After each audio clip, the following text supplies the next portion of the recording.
Hello friends, welcome to my channel. तो कैसे हैं आप लोग?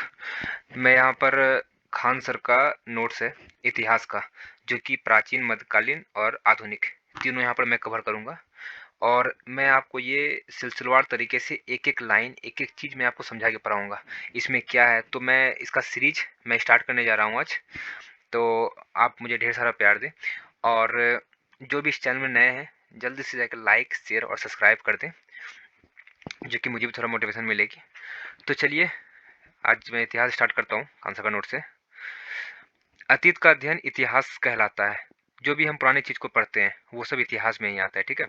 इतिहास के जनक हेरोडोटस, जिसको फादर ऑफ हिस्ट्री को कहते हैं ना, जिसे इतिहास का जनक, पिता, सब हेरोडोटस को कहते हैं।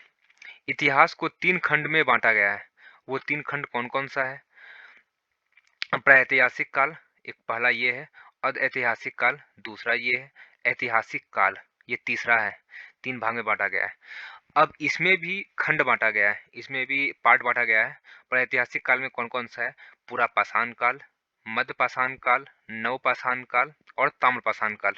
जो कि ये मतलब सिर्फ हम लोग पढ़ सकते हैं, कहीं पर मतलब कहीं इसका साक्ष्य नहीं मिला है कि हम लोग को ये मिला है। बस हम लोग एक अज्यूम, हम लोग बस मान रहे हैं कि ये इस तरीके से आया होगा, हम बस ये एज्यूम करते हैं।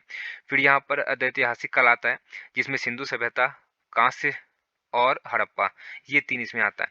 और ऐतिहासिक काल हो जाएगा प्राचीन काल, मध्यकाल, आधुनिक काल, नेहरू काल और विश्व, इसमें सब कवर हो जाएगा। तो हम पहले प्रागैतिहासिक काल पढ़ेंगे। इतिहास का वह समय जिसमें मानव लिखना पढ़ना नहीं जानता था, मैंने आपको पहले ही बताया था।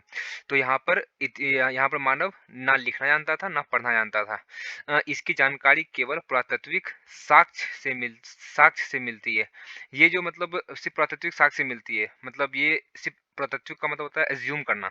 मतलब ये कंफर्म नहीं है कि ये क्या है, बस हम लोग सिर्फ एज्यूम कर रहे हैं कि इस तरीके से मिला होगा, इस तरीके से रहा होगा। तो चलिए हम आगे इसको बताते हैं। इसके अंतर्गत पाषाण काल को रखते हैं। चलिए ठीक है। पाषाण काल वह समय जब मानव पत्थर के औजार एवं हथियार का उपयोग करता था, पाषाण काल कहलाता था। तो पाषाण काल कौन सा कहलाता था? जब मानव पत्थर के औजार का उपयोग करता था या हथियार का उपयोग करता था। अब पाषाण काल में भी चार भाग बांटा गया है। पाषाण काल में भी कितना भाग बांटा गया है फ्रेंड्स? चार भाग। अब वो चार भाग कौन कौन सा है? पूरा पाषाण काल, मध्य पाषाण काल, नव या उत्तर पाषाण काल और एक है ताम्रपाषाण काल। मैं आपको एक एक चीज कर मैं आपको सब बताऊंगा। तो चलिए पहले पूरा पाषाण काल के बारे में जानते हैं। यह इतिहास का सबसे प्रारंभिक समय था। ये इतिहास का सबसे प्रारंभिक समय कौन सा था? आपसे अगर जहाँ पूछ पूछ देगा कि इतिहास का सबसे प्रारंभिक समय कौन सा था, तो अगर जहाँ पूरा पूरा पाषाण काल का ऑप्शन रहा तो आप इसको मार सकते हैं। ये मतलब वन वन टाइप का क्वेश्चन बहुत मतलब पूछता है, आप इस पे भी जरूर ध्यान रखें। इस समय के मानव को आदि मानव कहा जाता है। तो आदि मानव किस समय? जब पूरा पाषाण का था ना, तो उसमें आदि मानव भी कहा जाता था, जब उस टाइम ये मनुष्य को, क्योंकि उस टाइम मनुष्य का तो मतलब कोई अस्तित्व था नहीं या फिर कोई नाम था नहीं, तो इसलिए इसको हम लोग एक मतलब एज्यूम कर लिए उसमें आदि मानव कहा जाता होगा। इस समय का मानव खान बदोश, खाद्य संग्रह, अर्थात उसके जीवन का मुख्य उद्देश्य जानवरों की भांति अपना अपना पेट भरना। इस समय के मानव की सबसे बड़ी उपलब्धि आग की खोज थी। तो यहाँ पर पहला पूरा पाषाण में क्या बोला गया है? उस समय मतलब मनुष्य खाना बदोश मतलब एक संग्रह करके नहीं रखता था, मतलब एक जगह। ये नहीं कि अभी अभी कैसे आपको गोडाउन मिल जाएगा, हर चीज मिल जाएगा, लेकिन उस टाइम कोई गोडाउन कुछ नहीं था। बस उस टाइम मनुष्य सिर्फ मतलब उस टाइम कोई संग्रह मतलब वो कहीं रख नहीं पाता था। और जानवरों की भांति सिर्फ मतलब कभी इसको मार के खाना, कभी उसको मार के खाना, बस जानवरों की तरह खाता था। आज खा लिया फिर कल का पता नहीं, फिर मतलब कल खाया फिर परसों का पता नहीं, बस इस तरह के जानवरों की भांति बस जीता था। और इसी में पूरा पाषाण काल में ही सबसे बड़ा जो उपलब्धि था वो आग का था, क्योंकि उसी टाइम आग खोजा गया था। और ये क्वेश्चन भी बहुत पूछा जाता है कि आग की खोज कब हुई थी, मतलब आग की खोज कब किया गया था। तो आप पूरा पाषाण काल में आप बोल सकते हैं। तो इसके बाद हम दूसरा पढ़ेंगे मध्य पाषाण। यह पूरा पाषाण के बाद का काल था, ठीक है। इस समय मानव के हथियार छोटे आकार के थे। इस समय के मानव की सबसे प्रमुख कार्य अंतरराष्ट्रीय अंतिम संस्कार कार्यक्रम कार्यक्रम था, ठीक है। ये आपका हो जाएगा मध्य पाषाण काल का। इस टाइम औजार मतलब मानव के हथियार छोटे आकार के थे। मतलब उस टाइम बहुत ज़्यादा नहीं, जिस टाइम पहले तो आप देख ही रहे हैं, पहले जानवर की भांति जीता था, उसके बाद थोड़ा और उसका फिर औजार आया, बस वो छोटा प्रकार का था। तो अब हम लोग पढ़ेंगे नव या उत्तर पाषाण काल। ठीक है। इस काल में मानव ने अस्थाई आवास बना लिया था। अस्थाई आवास अगर जहाँ बोलेंगे, अस्थाई आवास मतलब मनुष्य के द्वारा कब से बनाया गया था, तो आप वो नव या उत्तर पाषाण काल में आप बोल सकते हो। ठीक है। उसके बाद फिर साथ ही मानव कृषि, पहला एक हो जाएगा कृषि, फिर आ जाएगा पशुपालन की प्रारंभ कर दिया। मानव ने इस काल में पहिया तथा मनका मतलब घड़ा की भी खोज की। तो इसमें मनुष्य क्या क्या चीज किया था, यहाँ पर तीन चीज है। एक आवास बनाना, वो पहला हो गया। फिर दूसरा हो जाएगा कृषि का, फिर हो जाएगा पशुपालन, मतलब कृषि भी करना स्टार्ट कर दिया था, और पशुपालन मतलब जानवरों को भी पालना स्टार्ट कर दिया था। मानव ने इस काल में पहिए तथा ये मन का घड़ा की खोज की थी। पहिया हो गया, मन का हो गया, इन सब की भी खोज खोज की थी। ठीक है। अब हम लोग चलिए नोट्स में क्या है वो देख लेते हैं। मानव ने खेती 7,000 ईसा पूर्व पाकिस्तान के सुलेमान एवं कथिर पहाड़ियाँ के बीच की। मनुष्य ने खेती जो किया था 7,000 ईसा पूर्व पहले, ये वो अभी जगह पाकिस्तान में है, सुलेमान एवं कथिर पहाड़ियों के बीच किया था। ठीक है। और पहली कृषि जो हम लोग का, ये भी क्वेश्चन बहुत पूछा गया था, पहला कृषि कौन सा किया गया था, तो पहला हो जाएगा जौ, फिर हो जाएगा गेहूं। तो पहला कृषि के रूप में जो हम लोग को सामने आया था वो जौ और गेहूं था। अब चलिए यहाँ पर सेकंड पॉइंट क्या है, मानव द्वारा पाला गया पहला पशु कुत्ता था। ये भी क्वेश्चन पूछा जाता है कि मानव द्वारा सबसे पहला पशु कौन सा था, मानव ने जो सबसे पहले जो पशु पाला था वो कौन सा था, तो वो कुत्ता था। अब हम लोग पढ़ेंगे चौथा, ताम्रपाषाण काल। यह पाषाण काल का अंतिम समय था। ठीक है, ये अंतिम समय था। इस समय तांबे की खोज हुई थी, जिस कारण औद्योगिकरण, औद्योगिकरण मतलब हो जाएगा आपका इंडस्ट्रियलाइजेशन, मतलब जहाँ फैक्ट्री वैक्ट्री लगना, ये सब हो जाएगा, ये सब औद्योगिकरण में आता है, शुरू हो गई। इसी औद्योगिकरण का विकास, विकसित रूप सिंधु सभ्यता में देखने को मिला है। और आपको जब यहाँ पर जब आपका तांबा का खोज जब हो गया था, तो वहाँ पर मतलब इंडस्ट्रियलाइजेशन या फिर मतलब कि कारखाना वारखाना जब लगना स्टार्ट हो गया था, और आज हम लोग जो बोलते हैं सिंधु सभ्यता मतलब एक विकसित सभ्यता है, तो उसका एक ये कारण है, क्योंकि उस टाइम जब तांबा का जब खोज हो गया था, तो फिर ऑटोमेटिक सी बात है कि ना कि हम लोग उस टाइम यूज़ करेंगे ही, तो सिंधु सभ्यता में उसका यूजेस सामने आया था। तो चलिए क्वेश्चन यहाँ पर दो क्वेश्चन है वो पढ़ लेते हैं।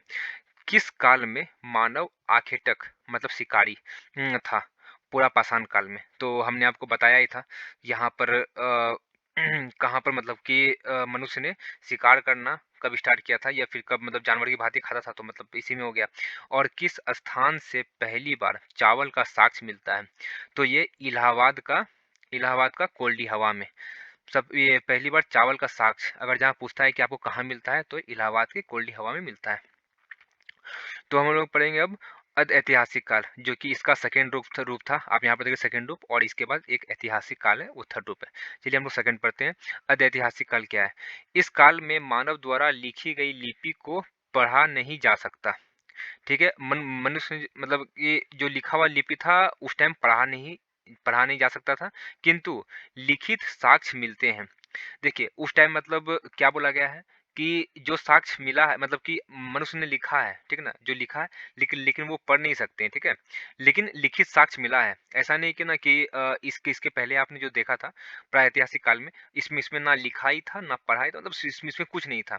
लेकिन अदैतिहासिक काल में ऐसा नहीं है, इसमें लिखित साक्ष्य है, लेकिन उसको मतलब पढ़ नहीं सकते कोई कारणवश, या उस टाइम का या लिखावट जो है वो समझ नहीं आती, क्योंकि उस समय का मतलब लिखने का तरीका और फिर ये सब चीज़ें इसलिए समझ नहीं आती।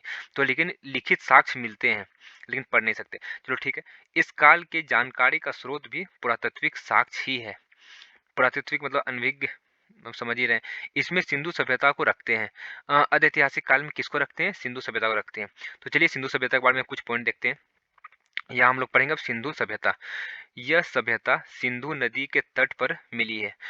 सिंधु सभ्यता आपको कहाँ मिली है? सिंधु नदी के तट पर। सिंधु नदी के तट पर ही सिंधु सभ्यता मिला है। इसलिए इसके सिंधु सभ्यता कहते हैं, इसलिए इसको सिंधु सभ्यता कहते हैं। इसकी जानकारी के लिए पहली खुदाई हड़प्पा में हुई। अब हम लोग जैसे कि सिंधु सभ्यता को मतलब कि इसका जो जानकारी जो होगा, जानकारी हम लोग को कहाँ पहला मिलेगा? ये कहाँ पहला मिला था? हड़प्पा में ही मिला था। अतः इसे हड़प्पा सभ्यता भी कहते हैं।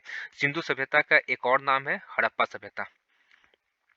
ये भी क्वेश्चन पूछता है, या फिर कभी भी आपको हड़प्पा सभ्यता आ गया, कभी सिंधु सभ्यता आ गया, तो इसमें आप कंफ्यूजन मत कीजिएगा। सिंधु सभ्यता को ही हड़प्पा सभ्यता कहते हैं, ठीक है। सिंधु सभ्यता की जानकारी ये चार्ल्स ये मैसन ने दिया था। सिंधु सभ्यता की जानकारी जानकारी जो दिया था सिंधु सभ्यता का, किसने दिया था? चार्ल्स मैसन ने दिया था। सिंधु सभ्यता सर्वेक्षण, सर्वेक्षण मतलब जायजा, मतलब जांच लेना, जेम्स कनिंघम ने किया था। इसका जो जायजा किया था या सर्वेक्षण खोजा था, वो जेम्स कनिंघम ने खोजा था। इसने इसने किया था, ठीक है। सिंधु सभ्यता 13 लाख वर्ग किलोमीटर में फैला है। 13 लाख वर्ग किलोमीटर, भाई छोटा मोटा जगह नहीं है। 13 लाख वर्ग किलोमीटर में फैला है, ठीक है। सिंधु सभ्यता का नामकरण, ये सिंधु सभ्यता का पहले नाम सिंधु सभ्यता नहीं था, पहले कुछ और रहा होगा, लेकिन या फिर पहले कभी नाम नहीं मिला होगा, तो इसको सिंधु सभ्यता पहले बोल दिया होगा। तो इसका नामकरण जो किया था, कौन किया था? John Marshall. जॉन मार्शल ही थे जो कि इसको सिंधु सभ्यता पहली बार बोला था। सिंधु सभ्यता की पहली खुदाई, इसका जो पहला खुदाई जो किया था, मतलब कि ये किसने? दयाराम साहनी ने की थी। सिंधु सभ्यता की पहली खुदाई दयाराम साहनी ने की थी। सिंधु सभ्यता का आकार, इसका जो आकार कैसा है? त्रिभुजाकार, मतलब कुछ इस टाइप के शेप का है। तो चलिए हम लोग सेकंड पेज है। सिंधु सभ्यता विश्व की सबसे पहली शहरी सभ्यता है। इससे पहले भी, मतलब देखिए, हम लोग पहले तो किसी को ना शहर ना कुछ बोलते हैं, बस खाली ये सब पहले गांव ही था, पहले उसको गांव ही बोलते थे। लेकिन ये इतना अच्छा से सिलसिलेवार तरीके से, मतलब घर का रहना, उसके बाद फिर मतलब पानी का व्यवस्था, ये एक मतलब घर में क्या होना चाहिए, ये बाथरूम, स्विमिंग पूल, हर तरीके का जो रास्ता इतना अच्छा, तो ये हर तरीके का इतना अच्छा से था, तो इसीलिए इसको पहला शहरी सभ्यता इसको बोल दिया गया था। वो भी क्या, विश्व में, देख रहे हैं आप, सिंधु सभ्यता को विश्व की सबसे पहली शहरी सभ्यता भी कही थी। इसका विकास, इसका एज भी बहुत पूछा जाता है, तो इसका आप ध्यान रखेंगे, 2500 ईसा पूर्व से 1750 ईसा पूर्व तक हुआ। अब यहाँ पर आप ये उत्तर की तरफ चिनाब नदी के पास मांदा, पूरब आलमगीरपुर हिंडन नदी, और दक्षिण में हो जाएगा दाइमाबाद परवार नदी के में, और जगह पश्चिम में हो जाएगा सुतकांगडोर जो कि दासक नदी में है, ठीक है। और यहाँ पर कुछ ट्रिक है, तो वो आप देख लीजिएगा। इसमें चलिए हम आपको बताते हैं।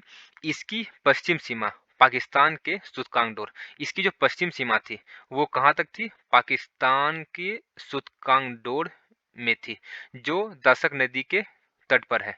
ये पाकिस्तान का, ये आप जरूर याद कर लें, क्योंकि ये क्वेश्चन भाई बहुत पूछता है, बहुत पूछता है, तो आप जरूर से ये याद कर लें। इसकी पश्चिमी सीमा कहाँ? पाकिस्तान के सुतकांगडोर में थी, जो दसक नदी के तट पर थी। इसकी उत्तरी सीमा, इसका जो उत्तर सीमा जो लगता है, वो कश्मीर के मांदा में कौन सा नदी है? चिनाब नदी के तट पर थी, ठीक है। इसकी पूर्वी पूर्वी सीमा जो है कहाँ पर? उत्तर प्रदेश के आलमगीरपुर, पूर्वी सीमा जो है उत्तर प्रदेश का आलमगीरपुर है, जो कि हिंडन नदी के किनारे है। और दक्षिणी सीमा जो है वो महाराष्ट्र में है, महाराष्ट्र के दाइमाबाद में परवा नदी के तट पर है, ठीक है। यहाँ तक आप समझ गए। तो चलिए आगे कंटिन्यू करते हैं। सिंधु सभ्यता के प्रमुख स्थल इसका कौन कौन सा है? पहला हो जाएगा सिंधु सभ्यता का प्रमुख स्थल हड़प्पा, जो कि 1921 में। इसकी खुदाई किसने की थी? दयाराम साहनी ने, मैंने आपको पहले बताया ही। और यह रावी नदी के तट पर पाकिस्तान में माउंट गोमरी जिला में स्थित है।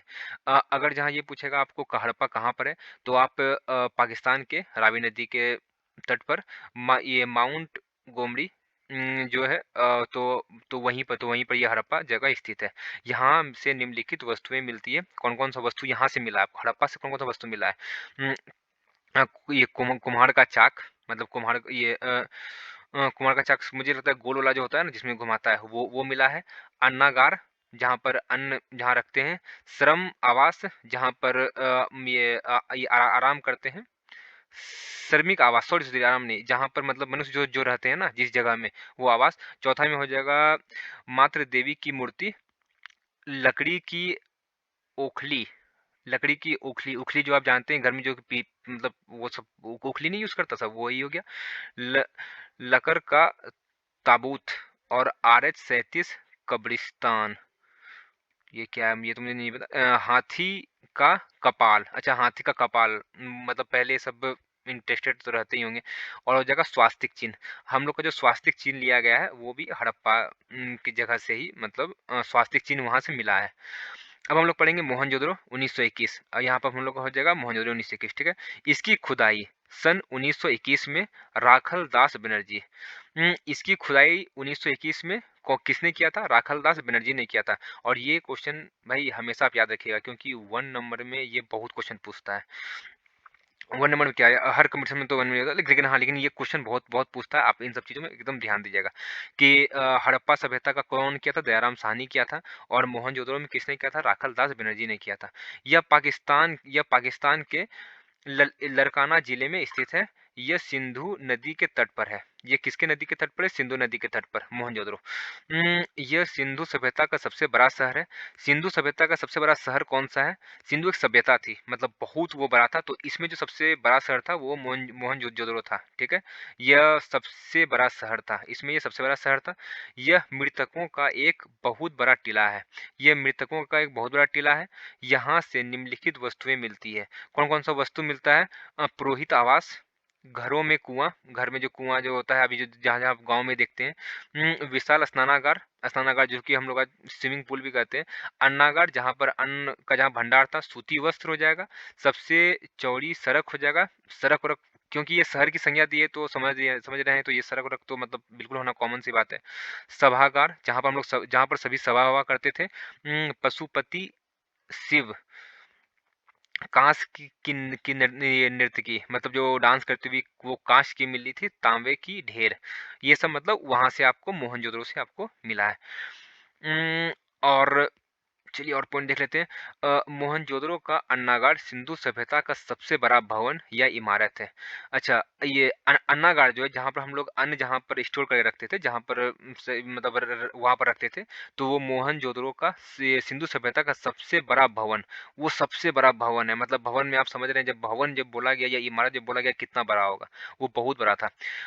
अब हम लोग पढ़ेंगे चुंदरो 1931 में। इसकी खुदाई इसकी खुदाई सन 1931 में की थी। किसने की थी? गोपाल मजूमदार ने की थी। गोपाल मजूमदार इसकी खुदाई किया था 1931 में। यह पाकिस्तान में सिंधु नदी के तट पर, सिंधु नदी के तट पर कौन है? चुंदरो है। यही एक मात्र शहर है जो दुर्ग रहित है।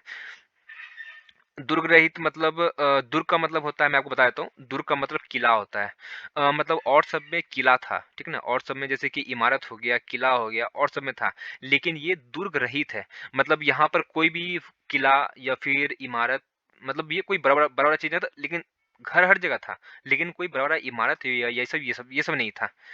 लेकिन ये एकमात्र शहर है, बोला ना, ये यहाँ पर रोड नाला स्विमिंग पूल सब चीज मिलेगा, लेकिन यहाँ पर किला बहुत नहीं था। यहाँ यहाँ पर एक भी किला नहीं था, बस ये किला के बिना था। यह एक औद्योगिक शहर था।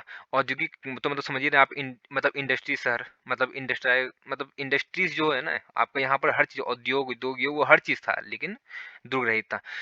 यहाँ निम्नलिखित वस्तुएं मिली। कौन कौन सा वस्तु मिला? मेकअप सामग्री, जो मेकअप जो कर रहे हैं वो मेकअप सामग्री, लिपस्टिक हो गया, शीशा हो गया, मनका, गुड़िया, सुई, अलकृत ईट ईट, बिल्ली का पीछा करता हुआ कुत्ता, बिल्ली का पीछा करता हुआ कुत्ता, मतलब बिल्ली का पीछा करता है। बस ये सब यहाँ से मिला। अब हम लोग पढ़ेंगे रोपर 1953। इसकी खुदाई जगदत्त शर्मा ने 1953 ईस्वी में की। अब रोपर का 1953 में हुआ था। यह पंजाब के सतलज नदी के किनारे, ये यह जगह जो है रोपर कहाँ पर है? सतलज नदी के किनारे है। यहाँ मानव के साथ साथ उसके पालतू जानवरों का भी शव मिलता है। यहाँ पर जब मनुष्य का जब मृत्यु जब होता होगा, तो यहाँ पर उसके जो मतलब जो प्रिय रहते हैं, पशु को भी गाड़ दिया जाता था। तो इसीलिए उसका साक्ष्य मिला है। अब नोट पढ़ लेते हैं।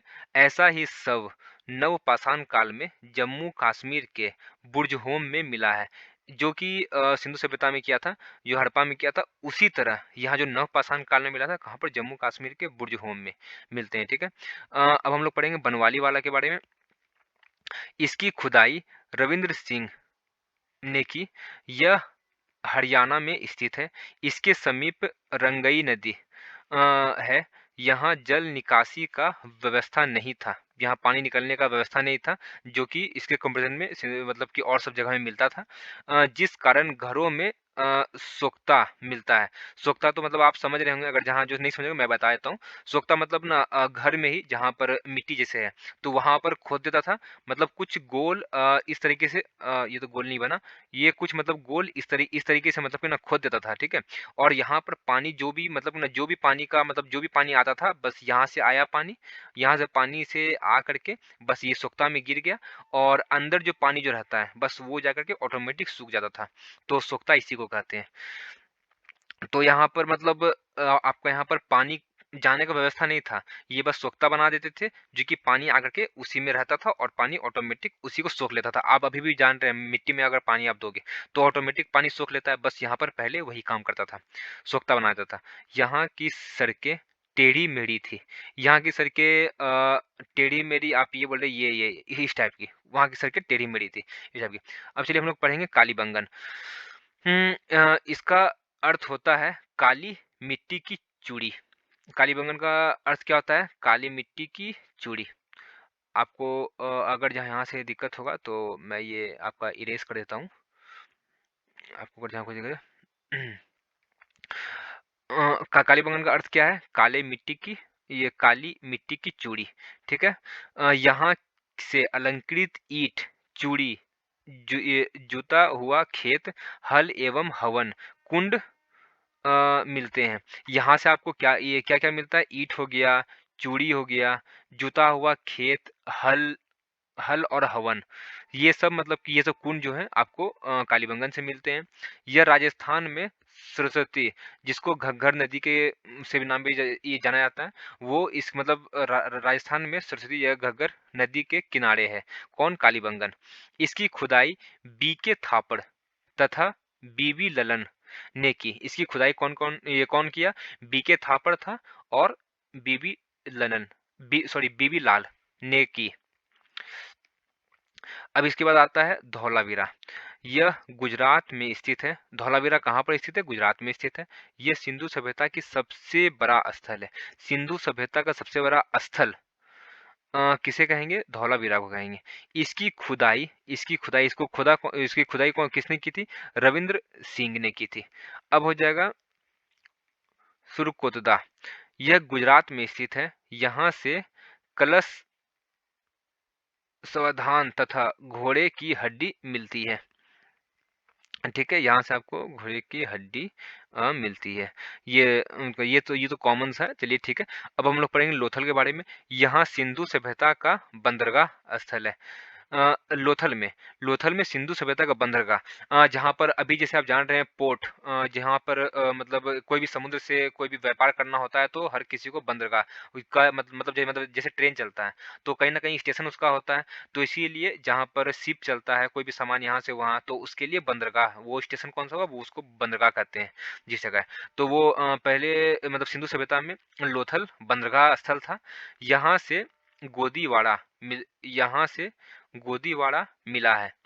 गोदीवाड़ा कुछ होगा भाई। यहाँ घर के दरवाजे सड़क की ओर खुलते थे।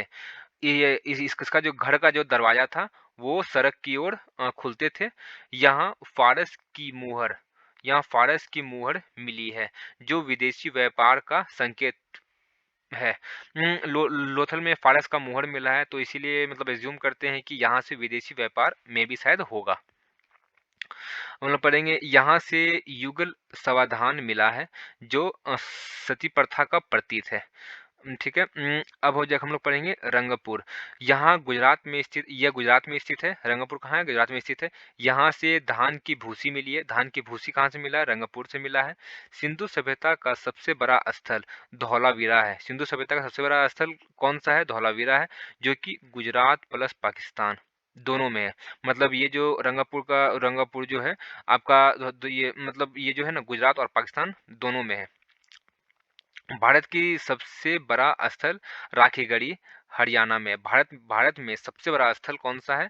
राखीगढ़ी हरियाणा में है। सिंधु सभ्यता का सबसे बड़ा स्थल मोहनजोदड़ो। सिंधु सभ्यता का सबसे बड़ा शहर कौन सा है? मोहनजोदड़ो है। सिंधु सभ्यता की विशेषताएं, चलिए कुछ सिंधु सभ्यता की विशेषताएं हम लोग जान लेते हैं। सिंधु सभ्यता एक नगरीय शहरी सभ्यता है। सिंधु सभ्यता एक नगरीय शहरी ये सभ्यता है। कुछ शहरी मतलब शहरी, आप तो समझ ही रहे होंगे, शहरी सभ्यता है। यहाँ की सड़कें एक दूसरे से समीकरण पर काटती है, अ, तथा ये पूर्व पश्चिम दिशा में थी, जिसमें जिससे हवा द्वारा सड़क स्वतः साफ हो जाता था। तो कुछ इस टाइप का, ठीक है। नालियाँ ढकी हुई थी।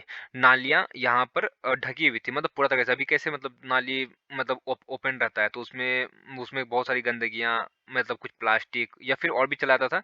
लेकिन नाली जब ढका हुआ था तो वहाँ पर जो सिर्फ पानी का निकास होता था, उसके अलावा कुछ भी गंदा वंदा मतलब ऐसे मतलब मतलब क्योंकि जब कवर रहेगा तो ऑटोमेटिक सी बात है नहीं जाएगी। तो वहाँ पर नालियाँ ढकी हुई थी। अर्थव्यवस्था का मुख्य आधार अर्थव्यवस्था का मुख्य आधार क्या था? वो कृषि था। वहाँ के जो भी मनुष्य थे वो मोस्टली मतलब कृषि पर ही आश्रित थे। तो ये साफ हो जाता है। इसका व्यापार इसका व्यापार विदेशों तक होता था।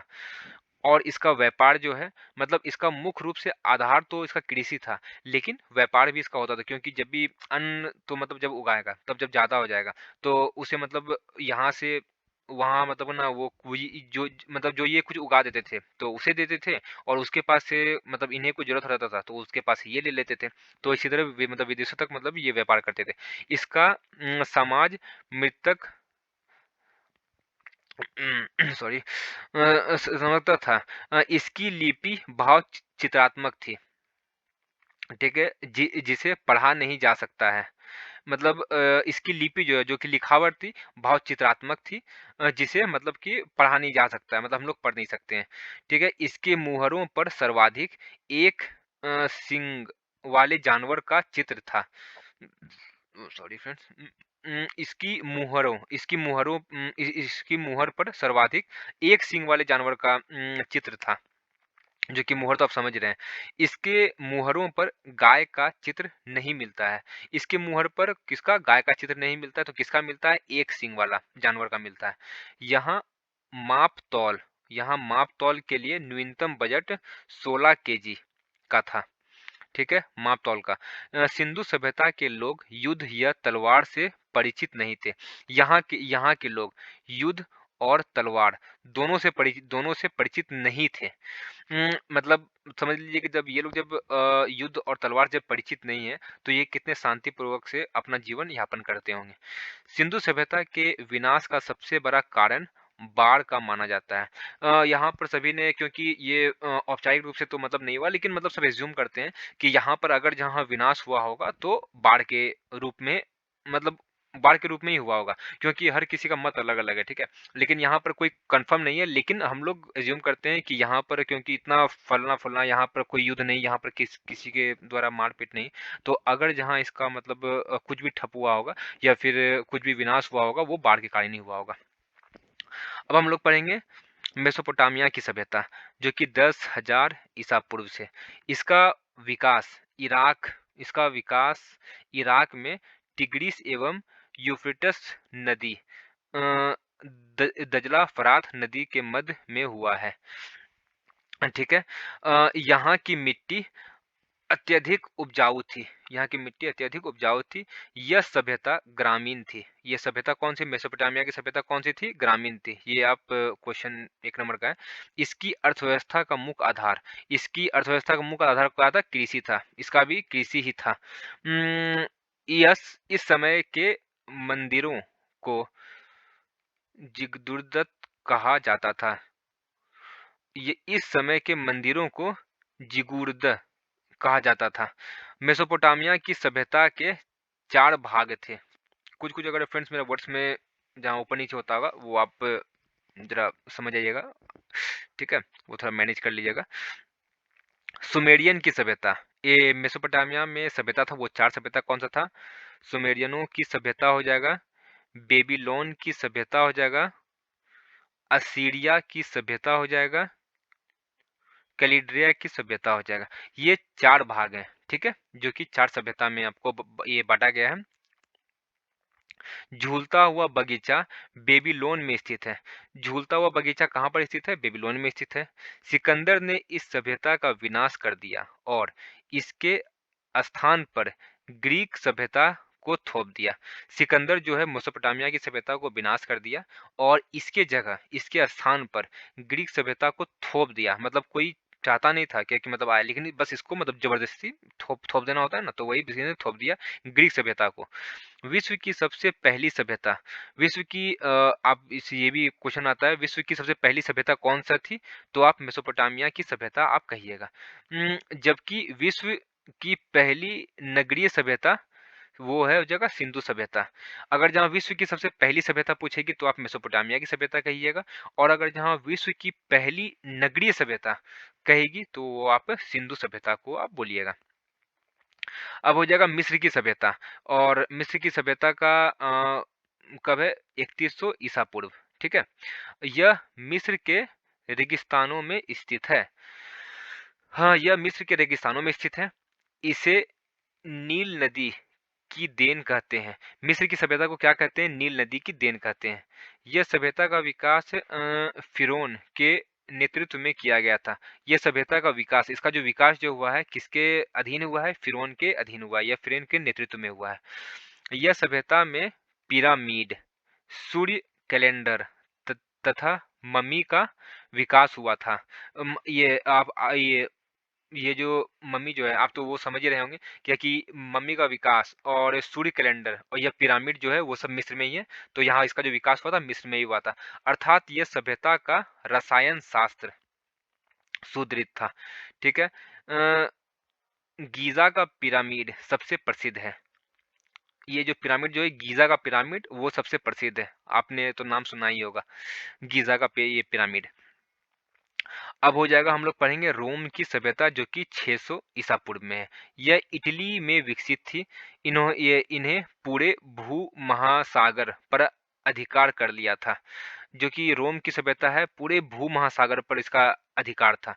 प्राचीन सभ्यता में यह सबसे विकसित सभ्यता थी। प्राचीन सभ्यता में, प्राचीन जो पहले सभ्यता थी इसमें सबसे विकसित सभ्यता थी, ठीक है? आज भी इस सभ्यता के अवशेष सुरक्षित बचे हुए हैं।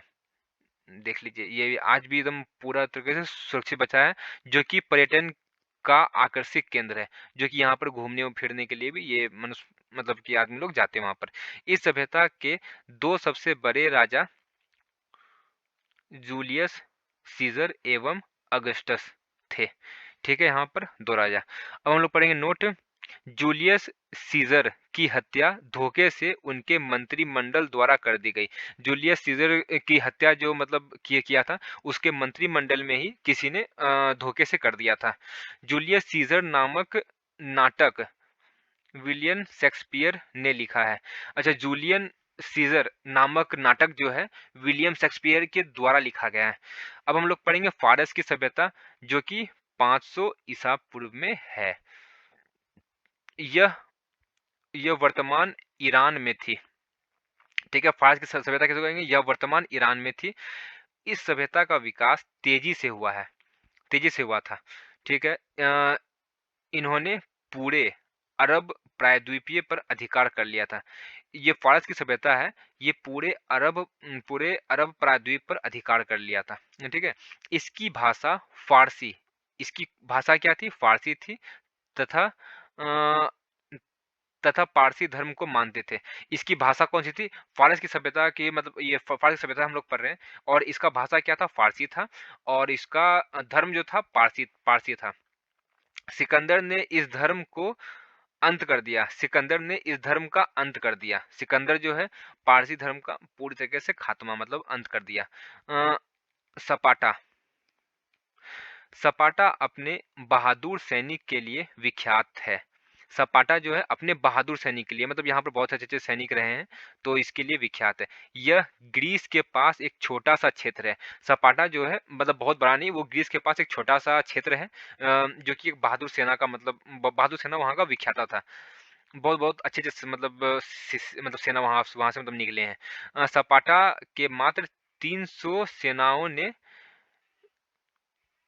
लियोनाइड्स के नेतृत्व में ग्रीस के 2000 कितना 2001 दो 20,000 सैनिकों को मात दे दिया। देखिए 300 सैनिक सिर्फ मिलके 20,000 सैनिक को मात दे दिया। ग्रीस के 20,000 सैनिक को मात दे दिया। तो इसीलिए इसे बहादुर मतलब सेनाओं में गिना जाता है, जो कि ग्रीस का एक छोटा सा क्षेत्र है।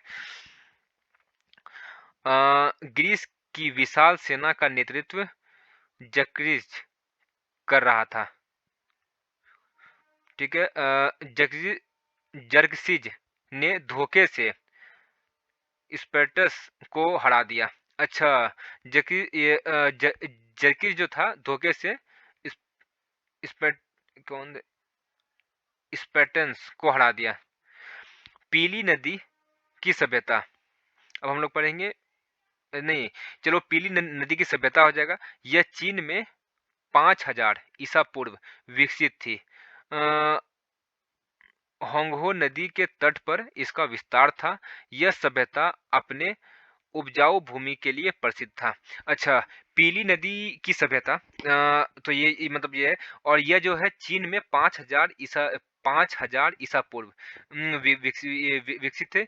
होंगहो नदी के तट पर इसका विस्तार हुआ। किस नदी के तट पर विस्तार हुआ? होंगहो नदी के तट पर। यह सभ्यता अपने उपजाऊ भूमि के लिए प्रसिद्ध था। यहाँ पर मतलब बहुत तरीके से बहुत चीज यहाँ पर उगाई जाती थी, इसीलिए यहाँ पर ये उपजाऊ के लिए ही मतलब ये विख्यात था। ठीक है।